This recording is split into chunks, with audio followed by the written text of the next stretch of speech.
বর্তমান সরকারের নির্দেশনায় সুন্দরবন অঞ্চলে সক্রিয় সকল বনদস্যু বাহিনী নির্মূলের লক্ষ্যে বাংলাদেশ কোস্টগার্ডের নেতৃত্বে operation restore piece in Sundarban এবং অপারেশন ম্যানগ্রোভ শিল্ড নামে দুটি বিশেষ অভিযান পরিচালিত হচ্ছে। এই অভিযানের ধারাবাহিক সফলতা হিসেবে অষ্টমবারের মতো অপারেশন ম্যানগ্রোভ শিল্ডের আওতায় অভিযান পরিচালনা করে নতুন ডাকাত দল গঠনের প্রাক্কালে সুন্দরবনের আত্মসমর্পণকৃত ছোট সুমন বাহিনীর আত্মসমর্পণে অনিচ্ছুক দুই সক্রিয় সদস্যকে অস্ত্র গোলাবারুদ সহ আটক করা হয়। গোপন তথ্যের ভিত্তিতে জানা যায়, আত্মসমর্পণে অনিচ্ছুক উক্ত দুইজন সদস্য চাচা ভাইরপুর নামে একটি নতুন ডাকাত দল গঠন করে পুনরায় সুন্দরবনে সক্রিয় হওয়ার অপচেষ্টা চালাচ্ছে এবং বর্তমানে তারা রূপসা, খেয়াঘাট ও কাটাখালীর মোড় সংলগ্ন এলাকায় অবস্থান করছে। প্রাপ্ত তথ্যের ভিত্তিতে গত 25 মে 2026 সোমবার সন্ধ্যা 7টায় কোস্টগার্ড বেস মোংলা কর্তৃক উক্ত এলাকায় একটি বিশেষ অভিযান পরিচালনা করে উক্ত দুই ডাকাত সদস্য মোহাম্মদ নাজমুল শেখ ও হানিফ শেখকে আটক করা হয়।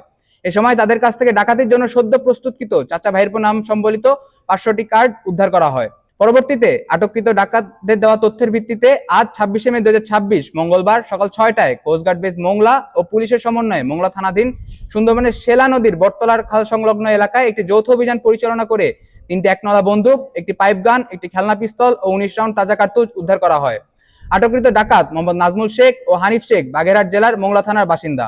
তারা দীর্ঘদিন ধরে কুখ্যাত ডাকাত ছোট সুমন বাহিনীর সাথে জড়িত থেকে সুন্দরবন এলাকায় ডাকাতি কার্যক্রম পরিচালনা করে আসছিল।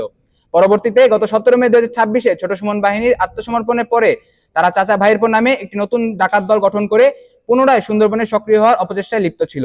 উদ্ধারকৃত অস্ত্র, গোলাবারুদ ও আটককৃত ডাকাতদের পরবর্তী আইনানুগ ব্যবস্থা গ্রহণের কার্যক্রম প্রক্রিয়াধীন রয়েছে। সুন্দরবনকে সম্পূর্ণরূপে দস্যুমুক্ত করতে ডাকাত ও তাদের সহায়তাকারীদের বিরুদ্ধে কোস্টগার্ড ভবিষ্যতে এ ধরনের অভিযান অব্যাহত রাখবে।